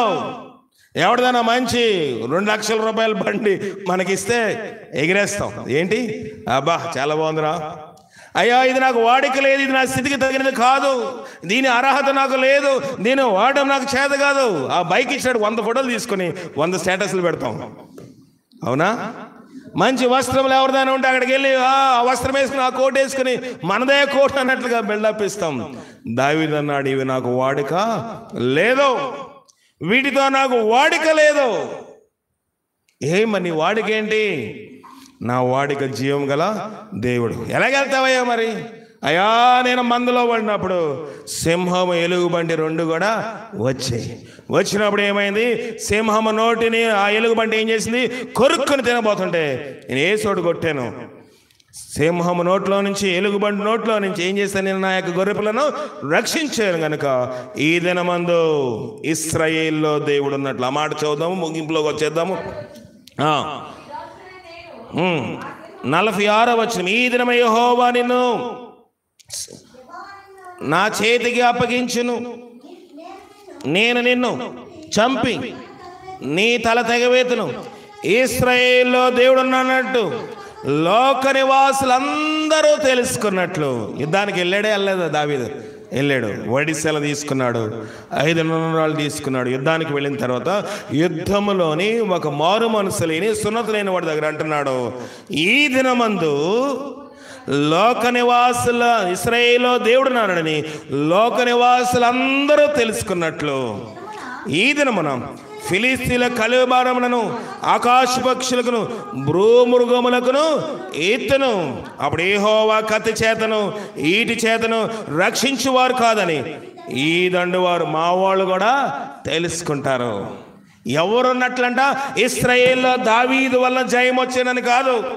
మనం చిన్న పని చేసేది, నేను చేయకపోతే ఎవరైనా చేస్తాడా, నేను చేయబోది పని అవ్వదు, నేను ఉన్నాను కాబట్టి, నేను పూసుకున్నాను కాబట్టి, నేను కలగ చేసుకున్నాను కాబట్టి ఈ పని అయింది, నేను దావీదు అంటున్నాడు, ఇశ్రాయేల్లో దేవుడు ఉన్నాడని లోక నివాసులందరూ తెలుసుకోవాలని దేవుని కోసం యుద్ధం చేస్తున్నాను, నా ప్రగల్భాల కోసం కాదు. దావీదు యుద్ధశూరుడని మనుషులు చెప్పుకోవాలని కాదు. దావీదు పోరాడుతున్న సైన్యంలోని, దావీదు పోరాడుతున్న దేశంలోని ఇశ్రాయేలు మధ్యన లోక నివాసులందరూ ఒక దేశం కాదు, ఒక ప్రాంతం కాదు, ఒక వర్గము కాదు, అన్ని వర్గాల వారికి ఏం తెలియాలంట, ఇశ్రాయేల్లో దేవుడు ఉన్నాడని. దేవుని మహిమ పరచడానికి యుద్ధం చేస్తున్నాడు. నేను కనబడాలి, చర్చిలో నేను కనబడాలి, వీధిలో నేను కనబడాలి, గ్రామంలో నేను కనబడాలి, నా నియోజకవర్గంలో నేను కనబడాలి, నా మండలంలో నేను కనబడాలి, ఎక్కడన్నా నేను కనబడాలి అనుకుంటాం. నా బంధువుల్లో కూడా వివాహం ఎవరు చేశారు, చాలా బాగా చేశారు, ఫలానా వాళ్ళ చేతుల మీద జరిగించేవాడి, చాలా బాగా చేశాడండి. ఫలానా కార్యక్రమం ఎవరు చేశారండి, ఫలానా ఆయన చేశాడండి, ఫలానా ఆమె చేశాడండి, చాలా బాగా చేశారండి. అన్నిటిలో మనము హెచ్చించబడాలనుకుంటాం. కానీ దావీదు అంటున్నాడు, యుద్ధము యెహోవాది, నేను కాదు. నేను యుద్ధము చేస్తాను కానీ యుద్ధం యెహోవాది. ఎందుకు చేస్తావా యుద్ధము? ఇశ్రాయేల్లో దేవుడున్నాడని లోక నివాసులందరూ తెలుసుకోవాలి. నువ్వు చేస్తున్న ఈ పనిలోని దేవునికి మహిమ ఉందా? నువ్వు చేస్తున్న వాటిలో దేవునికి మహిమ ఉందా? రాజు అయిన సౌలు అంటున్నాడు, నా పిల్లలు ఇచ్చేస్తాను, డబ్బు ఇచ్చేస్తాను, అధికారం ఇచ్చేస్తాను. దావీదు అంటున్నాడు, నాకు అధికారం వద్దు, డబ్బులు వద్దు, నీ బిడ్డ వద్దు, ఆస్తి వద్దు, అంతస్తులు వద్దు, నీ శిరస్త్రాణము, నీ రాగి స్త్రాణము, నీ యొక్క యుద్ధ వస్త్రం, నీ కత్తి కూడా నాకు వద్దు. నేను యెహోవా జీవముతోడు యుద్ధము చేస్తాను. దావీదు ఆలోచనకి సౌలు ఆలోచనకి తేడా చూడండి. సౌలు భయపడిపోయాడు, మిగిలిన వారందరినీ భయభ్రాంతులు చేశాడు. దావీదు ధైర్యంగా ఉన్నాడు, మిగిలిన అందరికి ఏమి ఇచ్చాడు? ఉత్సాహం ఇచ్చాడు. ఆఖరిగా 51వ వచనము, వాడు బోర్ల పడగా దావీదు పరిగెత్తుకుని పోయి ఫిలిస్తీన్ల మీద నిలబడి వాని కత్తి వరలో దూసి దానితో వాని చంపి వాని తల తెగవేశాను. ఫిలిస్తీన్లు శూరుడు చచ్చుడు చూచి ఏం చేశారంట? ఫిలిస్తీన్లు తమ శూరుడు చచ్చుట చూచి ఒక్కడిని లేపేసి అందరూ ఏమైపోయారు? పారిపోయారా? ఉన్నారా? ఇశ్రాయేల్లో దేవుడు ఉన్నాడని నిరూపించలేదా? ఏముంది? యుద్ధం ఉంది, శిరస్త్రాణం ఉందా, కవచాలు ఉన్నాయా, ఏమైనా ట్రైనింగ్ ఉందా? ఏమీ లేదు. యెహోవా జీవముతోడు, దేవుని నామంలో అంత శక్తి ఉంది. మనం లోకంలోని పురోహితులకు భయపడతాము. ఈ గుమ్మిటి ఉంటే, ఈ యొక్క కిటికీ ఉంటే, ఈ గోడ ఎత్తు తక్కువైతే నాకు నష్టం కలుగుతుందేమో అని లోక సంబంధమైన గొలియాతికి భయపడిపోతాం. గొలియాతు ఎవడండి? సున్నతి లేనివాడు. లోకంలో పురోహితుడు ఎవడు? లేకపోతే లోకంలో జ్యోతిష్కుడు ఎవడు? లోకంలో వాస్తు చెప్పేవాడు ఎవడు? లోకంలో తాపి మేసలకు వాస్తు నేర్పించేవాడు ఎవడు? సున్నతి లేనివాడు. దాంట్లో శక్తి లేదు, బలం లేదు, ప్రభావం లేదు. దానివల్ల నష్టమే కానీ, దానివల్ల నీకు అధైర్యమే కానీ, అయ్యో ఈ గోడ ఎత్తుగా ఉంది కనుక నాకు అనారోగ్యం వచ్చేసింది, ఈ గోడ పల్లం అయిపోయింది కనుక ఇటు పక్క బరువు ఉంది కనుక నాకు అనారోగ్యం వచ్చింది, నాకు బలహీనత వచ్చింది అనుకుంటున్నావు. కానీ అవన్నీ సున్నతి లేని ఫిలిస్తీయుడి యొక్క పనే తప్ప, వాడి ప్రగల్భాలే తప్ప, దాంట్లో జీవం లేదు. నీవు నేను ఆరాధిస్తున్న దేవుడు, నేను ప్రకటిస్తున్న దేవుడు, నేను సువార్త చేస్తున్న నా యేసుక్రీస్తులో నామములో ఏముంది? శక్తి ఉంది, జయం ఉంది, బలం ఉంది, విజయం ఉంది. విజయాన్ని నీ సొంతం చేయాలని దేవుడు చూస్తూ ఉంటే పురోహితుడు భయపడుతున్నావు, వాస్తుకు భయపడుతున్నావు, ఆజ్ఞాయం భయపడుతున్నావు, ఈ సైన్యానికి భయపడుతున్నావు, అయ్యో ఇటు ఎత్తుందని భయపడుతున్నావు, ఇటు పల్లం ఉందని భయపడుతున్నావు. సౌలు దండు కదా నువ్వు? ఇశ్రాయేలు సైన్యమే, దేవుని సంఘమే, ఎల్ఈఎఫ్ఏ, ఫెలోషిపే, అయ్యో జోగారే, స్టోట్పురం మీటింగ్లే, జీవ కొట్టాలే, కానీ దండు ఎక్కడుంది? పురోహితుల దండు, సౌలు దండు భయభ్రాంతులకు గురవుతున్నావు అంటే నీలో జీవం లేదు. కానీ దావీదులోని జీవం ఉంది. దావీదులో నిజమైన భక్తి ఉంది కనుక జయం పొందాడు. అటు జయం మనం పొందినట్లుగా పరిశుద్ధాత్మ శక్తి మనకు సహాయం చేసుకోవాలి. ప్రార్థన చేసుకుందాం. ప్రభువా, నీ శక్తి మాకు దయచేయండి, నీ బలం మాకు దయచేయండి, నీ ఆత్మ చేత నింపండి. నోహ గారు ప్రార్థన చేస్తారు. ప్రభువా, నీ ఆత్మీయుల చేత మమ్మల్ని నింపండి, నీ ప్రభావాలు మాకు దయచేయండి, నీ కృపగల ఆత్మ చేత నన్ను మమ్మల్ని నింపి దర్శించండి. అందరూ ప్రార్థించండి. 2 నిమిషాలు అందరిలో ప్రార్థన చేయండి. మా చివరపాలను కూడా ప్రార్థన చేయండి. ప్రభువా, నీ శక్తి మాతో ఉంచండి. ప్రార్థన చేయండి, ప్రార్థన చేయండి. ప్రభా, సహాయం చేసి కాపాడండి. దేవా దేవా కనికరించండి. గో ప్రభా, ఈ దినము దావీదుని సౌలు మా ఎదుట పెట్టారు. తండ్రి దావీదు భాగ్యుడై తండ్రి యుద్ధం చేసినప్పుడు యుద్ధము యెహోవాదే అన్నాడు. గట్టిగా ప్రార్థన చేయాలి, గట్టిగా చేయండి. ప్రభా, యుద్ధము నాదని చెప్పలేదు ప్రభా, యుద్ధము యెహోవాదే అన్నాడు ప్రభా. యుద్ధం యెహోవాదే, యుద్ధము యెహోవాదే, యుద్ధము యెహోవాదే, నీ జయము జయమని కేకలు వేశాడు ప్రభా. మరి బిడ్డలకి ఎంతవరకు అర్థమైందో తెలియదు కానీ ప్రభా, నాయన తండ్రి సౌలు యొక్క చరిత్ర, దావీదు యొక్క చరిత్ర మరి ఎన్ని మారులు విన్నారో తండ్రి నాకు తెలియదు. మరి దినవాక్యం ఎంతవరకు వీళ్ళు హృదయంలో భద్రం చేసుకోవడం నాకు తెలియదు. కానీ ప్రభా, దావీదు యుద్ధంలో జయం పొందినాడంటే, సౌలు తండ్రి ఇంకా ఎలుగుబంటిని నాయన అన్నింటినీ అదమార్చినాడంటే ముందుగా అతనికి ఒక నాయన గొప్ప దీవెన ఒకటి జరిగింది. అది ఏంటంటే తండ్రి ఆ దేవుడు ముందు అభిషేకించినాడు కాబట్టి, నాయన సమూయేలు ద్వారా అభిషేకం పొందినాడు కాబట్టి, నాట నుండి దేవుని ఆత్మ బలముగా దావీదు మీదకి వచ్చినది కాబట్టి, నాయన ఎలుగుబంటిని అతమార్చినాడు, సింహంను అతమార్చినాడు తండ్రి. తొదకు సౌలు నాయన ఆయన గొల్యాతుని కూడా అతమార్చగలిగినాడు ప్రభా. ఎందుకంటే దేవుడి యొక్క ఆత్మ బలముగా దిగినది నాయన, అతని అభిషేకం పొందినాడు కాబట్టి అటువంటి గొప్ప కార్యములు మీ కనుకరు మాతో ఉంచండి. సౌలు దండలో ఉన్నాను, మనుషులు భయపడే స్థితిలో ఉన్నాను. కనికరించి నీ కాపుదల తండ్రి, మనుషులేక ఈ నిందలకు భయపడుతున్నాను, లోకాధికారం భయపడుతున్నాను, ఎందుకంటే లోక ప్రభావం భయపడుతున్నాను ప్రభా. నేను దేవా తండ్రి సున్నతి లేని పిలిస్తులు భయపడేవాడుగా ఉన్నాను. ప్రార్థన చేయండి, ప్రార్థన చేయండి. ప్రభా, నా భయం తీసివేయండి. నేను సౌలు దండలో ఉన్నాను, దావీదు ఆత్మ నాలో లేదు ప్రభా. నేను ఎంతకాలం సావాసం వచ్చిన ఏ పరిచయం చేసిన తగిన వాడుగా ప్రార్థన చేయండి. అందులో ప్రార్థన చేయండి. ప్రభా, నీ ప్రభావం నాలో లేదు ప్రభా, నీ శక్తి నాలో లేదు, నీ ఆత్మ నాలో లేదు. నేను సౌలు వలె దేవ భయపడి కూర్చున్నాను దేవా. నా భక్తిలో జీవం లేదు, నా ప్రార్థనలో జీవం లేదు, నా యొక్క శక్తిలో జీవం లేదు ప్రభా. జీవం లేని వాడిగా మిగిలిపోయాను ప్రభా. నేను సౌలు దండలో ఉన్నాను ప్రభా, దావీదు దండలో లేని ప్రభా. ప్రార్థన చేయండి, ప్రార్థన చేయండి. నేను దావీదు దండలో లేను ప్రభా, దావీదు యొక్క ఆత్మ నాలో లేదు. నా భక్తి వ్యర్థమే. నేను భక్తి అనుకున్నాను, నేను ప్రార్థన అనుకున్నాను, నేను రాజులు అనుకున్నాడు సౌలు, గాని రాజులోని ఆత్మ పోగొట్టుకున్నాడు. నువ్వెంతకాలం దేవుని సంధికి వచ్చిన వ్యర్థమే, నువ్వెన్ని కానుకలు ఇచ్చిన వ్యర్థమే, నువ్వెంతకాలము దేవుని యొక్క చిత్త ప్రకారం నడవకుండా లోక సంబంధమైన ఆచారాలు చేసుకుంటూ, లోక సంబంధమైన వ్యర్థమైన వాటిని తలస్తూ, లోక సంబంధమైన వాటి మీద నీ కేంద్రీకరణ పెడుతూ, లోక అధికారులకు భయపడి, లోక నాయకులు భయపడి, లోక సంబంధం భయపడుతూ దేవుని తిరస్కరిస్తే దేవుని లెక్క చెప్పాలి. సౌలు చేతగాని వాడుగా మిగిలిపోయాడు. ఒకే దినమందు అతను కుమారులు మిగిలిపోయారు. నువ్వు ఎవరికి భయపడుతున్నావు? దేవునికి భయపడుతున్నావా? దేవుని ఆత్మకు భయపడుతున్నావా? దేవుని సన్నిధికి భయపడుతున్నావా? లోకాస్తులకు భయపడి సౌలు దండలో ఉండిపోయి చేతగాని వాడుగా మిగిలిపోతున్నావా? చేతగాని దానిగా మిగిలిపోతున్నావా? ప్రభు నీ రాత్రి ప్రశ్న వేస్తా ఉన్నాడు. బైబిల్ వాక్యం వింటున్నవారు, ఆయా ప్రాంతంలో ఉన్నవారు చేతగాని వాడుగా నీ యొక్క సమస్య నీకు పెద్దగా కనబడుతుందేమో. నువ్వెక్కడున్నావు? నీ యొక్క ఆత్మ ఎక్కడుంది? నీ సంచారం ఎక్కడ? గ్రహించుకో. ప్రభా, నీ శక్తి మాతో ఉంచుము, నీ ఆత్మ మాతో ఉంచుము. సౌలు దండలో మిగిలిపోయాను ప్రభా. సౌలు దండలో యుద్ధం ఉందనుకుంటున్నాను, నా దగ్గర యుద్ధ వస్త్రాలు ఉన్నాయనుకున్నాను, నాకు అధికారం ఉందనుకున్నాను, నాకు డబ్బు ఉందనుకున్నాను, నాకు పరపతి ఉందనుకున్నాను, నాయన మనుషులు ఉన్నారు అనుకున్నాను, నాయన గారు ఇంకా దేవా తండ్రి అధికారము, లోక బలము, లోకాంధకారము, బంధువులు, రక్త సంబంధులు, స్నేహితులు వీళ్ళందరూ ఉన్నారని మోసపోతా ఉన్నాను.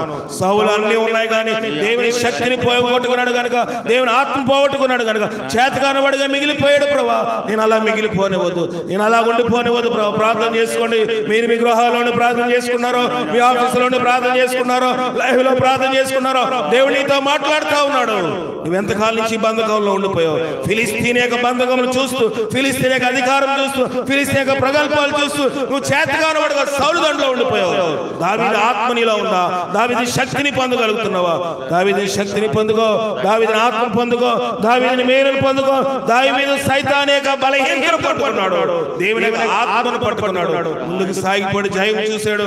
దావీదు తనను చూపించుకోవాలనుకోలేదు. నేను భక్తి చేశాను, నేను ప్రార్థన చేశాను, నేను త్యాగం చేశాను, నేను పరిచర్య చేశాను, ఈ ప్రకల్పాలు ఏమీ లేవు, నా ద్వారా దేవుని మహిమపరచాలనుకున్నాడు. అలాంటి మహిమ నీవు నేను కలిగి ముందుకు సాగినట్టుగా దేవుని ఆత్మశక్తిని మనం పొందుకున్నట్టుగా ప్రార్థించేద్దాం. జయం గల దేవా, నీ ఘనమైన పాదాలు కొందనాలు. నీ శక్తిని మాతో ఉంచుము, నీ బలం మాతో ఉంచుము, నీ అధికారం నీ శక్తిని మేము కలిగి ఉన్నామని గ్రహింపకు లేదు. ఇంకా వాస్తులు చూస్తున్నాము, ఇంకా పురోహితుల దగ్గరికి వెళ్తున్నాము, ఇంకా తాపి మేస్తులు మాట్లాడుతున్నాము, ఇంకా రోజులు చూస్తున్నాము, ఇంకా వారాలు చూస్తున్నాము. వాటి వల్ల దేవతని మేము ఇంకా శాపంలోనే, పాపంలోనే, అయోగ్యతలోనే మిగిలిపోతున్నాం. ప్రభా, నిన్ను చూడలేకపోతున్నాము.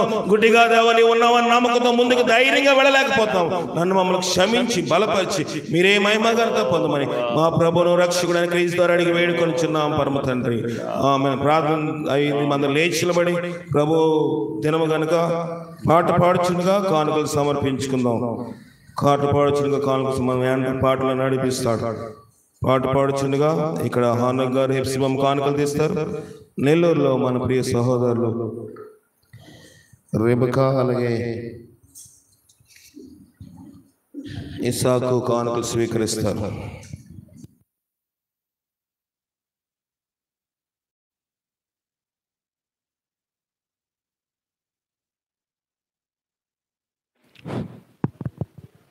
ఆరాధన గీతం 36వ పాట. 36.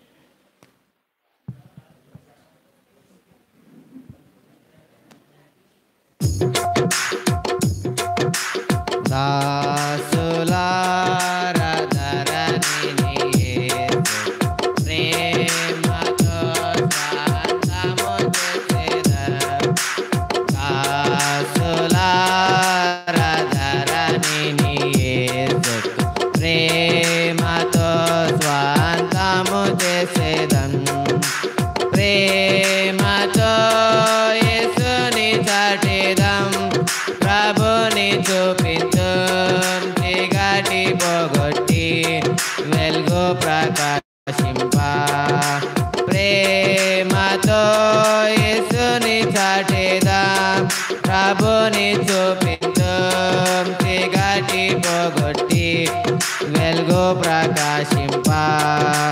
దాసులారధరని యేసు ప్రేమతో స్వాంతము చేసేదాం. ప్రయాసపడి భారము మోయువారి అతి ప్రేమతో ఆహ్వానింతుము. పాప భారమెల్ల ప్రభువు మనో దుఃఖములో సర్వాధికారంతో మోసి తీర్చెను. పాప భారమెల్ల ప్రభువు మనో దుఃఖములా సర్వాధికారంతో మోసి తీర్చెను. దాసులారధరని యేసు ప్రేమతో స్వాంతము చేసేదం. ఆకలి వ్యాధులు గలవారికి ప్రేమతో సాయము చేసేదం. ఉచితముగా మేలుతో నిండి తనను తానే మరచి యేసు ఓర్పుతో తిరిగేన్. ఉచితముగా మేలుతో నిండి తనను తానే మరచి యేసు ఓర్పుతో తిరిగేన్. దాసులారధరని యేసుకు ప్రేమతో స్వాంతము చేసేదం. ఇరుగులు ఇబ్బందులు గలవారి నీచులంగనులుగా మార్చేదం. సహించలేక కష్టములలో నిష్ఠురములలో అగాధ గతిలో పడిన వారిని సహించలేని కష్టములలో నిష్ఠురములలో అగాధ గతిలో పడిన వారిని దాసులారధరణి యేసుకు ప్రేమతో స్వాంతము చేసేదం హిందూ దేశ స్త్రీ పురుషులను వింత వెలుగునకు మార్చెదం సుందర సుగుణశీలుడై అధిక జ్ఞానుండై బంధములు తెంచి ప్రవక్తమానుండై సుందర సుగుణశీలుడై అధిక జ్ఞానుండై బంధములు తెంచి ప్రవక్తమానుడై దాసులారధరణి యేసుకు ప్రేమతో స్వాంతము చేసేదం మార్గము త్రప్పి నడచు వారి సత్య మార్గములో చేసేదం పాటుతో ప్రధాన చేతుము ఆరాధింతుము చేతుము జయాముందేదం పాటుతో ప్రధాన చేతుము ఆరాధింతుము సేవను చేతుము జయాముందేదం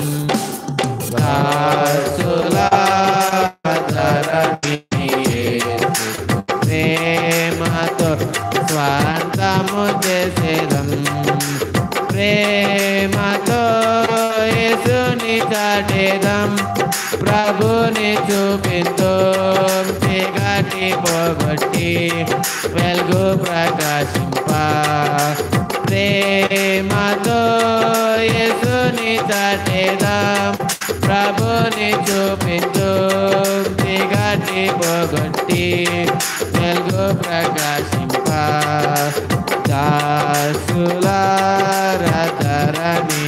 యేసుకు ప్రేమతో స్వాంతము చేసేదం. మన పరమ తండ్రి దేవుని యొక్క ప్రేమ, కుమారుడు యేసుక్రీస్తు వారి యొక్క కృప, పరిశుద్ధాత్మికని సహవాసం మితమైన వాక్యం ఒప్పుదంతుగా రుదంతుగా ఫలించి తీర్మణ కానుకొని సేమహిమార్థమై ఈ ప్రతి గుప్పుని ఆశీర్వదించి బలపరిచి కాపాడిన గాక. ఆమెన్. అందరికీ వందనాలు. ఒక ముఖ్యమైన ప్రకటన వినండి.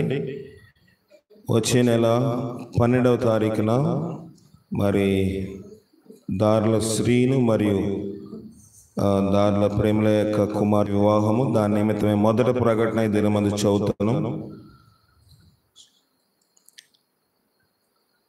వినండి. మొదటి ప్రకటన 3 ప్రకటనలు చేస్తాం సంఘంలో, 4వ ప్రకటన పెండ్లో చేస్తారు. మొదటి ప్రకటన ఈ వారం నేను చదువుతున్నాను, జాగ్రత్తగా వినండి.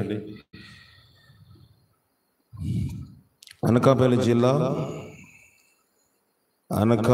జిల్లా నాతవరం మండలము గాంధీనగర గ్రామ కాపురస్తులు శ్రీ దార్ల శ్రీను మరియు శ్రీమతి ప్రేమల దంపతుల ఏకైక కుమార్తెను వరుడు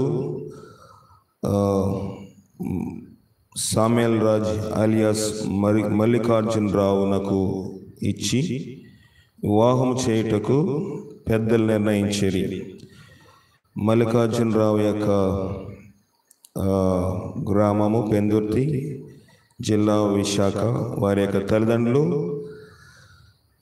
శ్రీనివాసరావు మరియు శ్రీమతి హైమావతి గారుల ఏకైక కుమారుడు. వివాహము పెందుర్తిలో జరుగుతుంది. తేదీ 12వ తేదీ 9వ నెల సెప్టెంబర్ నెల 2024 ఉదయం 10 గంటలకు పెందుర్తిలో జరుగుటకు పెద్దలు నిర్ణయించారు. కావున ఎవరికైనా ఎటువంటి అభ్యంతరం ఉన్నట్లయితే వివాహం దినములోగా తెలియచేయాలి. ఇది సంఘములో మొదటి ప్రకటన. ఈ విషయం జ్ఞాపకం ఉంచుకోండి. 12వ తారీఖున మనకి ఇక్కడ పెందుర్తుల వివాహం జరుగుతుంది. 11వ తారీఖున వారి ప్రేమల శ్రీని వారి యొక్క గృహము దగ్గర వారి ప్రధాన కార్యక్రమం జరుగుతుంది కనుక విషయం గమనించండి. సంగమునకు విషయం తెలియచేయాలి కనుక తెలియజేస్తూ ఉన్నాం. గాంధీనగరం వారు కాకుండా లైవ్లోని మాచవరపాలెం వారు కూడా ఈ సంగతి ఈ యొక్క సమాచారం మీరు కూడా గ్రహించారు. 12వ తారీఖు వచ్చే నెల 9వ నెల 2024 అంటే గురువారం వస్తూ ఉంది. 10 గంటలకు పెందుర్తుల వివాహము గాంధీనగరంలో. ముందు రోజు 11వ తారీఖు బుధవారం ఉదయం ప్రధాన కార్యక్రమం జరుగుతుంది. దీన్ని వారి కుటుంబం తరపున సంఘం తరపున గాంధీనగర్ వారికి మాచర్ల వారి పాలికని ఆహ్వానం తెలియజేస్తూ ఉన్నాము. ప్రకటన కూడా తెలియజేస్తూ ఉన్నాము. ఈ విషయం గమనించండి. అలాగే ఈ దినము సాయంకాలము 7:30 గంటలకు ప్రేమల శ్రీని వారి గృహం దగ్గర ఉపవాస ప్రార్థన ఉంటుంది.